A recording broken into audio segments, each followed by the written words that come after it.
honestly, the moral of the story is that if you're about to start a podcast, I want you to get solid advice, personalized advice. If I took the time and attention to like have someone in my corner steering me away from the CJ5, now I'm not regretting my decision. I just am understanding that it's more costly than buying a new one.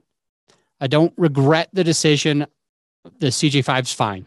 There's nothing wrong with it. It's going to be a sick vehicle when it's completely done. But it's going to cost an arm and a leg for an older vehicle. There's things that can fall apart. The oil leaks because it's so old, right? Now, if you are starting a podcast and you're not getting that advice, if you're not getting that support, if you're not getting those people that, not people with shitty podcasts, that is not advice. I shouldn't be going to a CJ5 forum specifically to ask which Jeep I should get because they're like, oh, CJ5s, they're sick. You know, everybody has some type of bias toward what they're doing. But specifically, there's a lot of podcasters that are not in the top 10% of podcasters.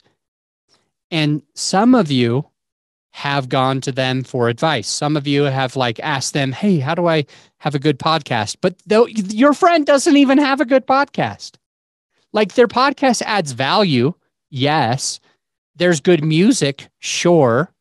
The transitions are edited fine. Okay.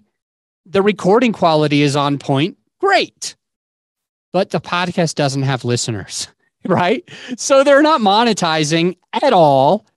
And they're not leaving a legacy at all because no one's really listening. Even though some of those other things could be on point, they could help you make sure they have a good mic. They can make sure that you use a place that produces this stuff. But if you're not asking the person who's been there and done that, you're probably going to lose out on some money, some time, some effort.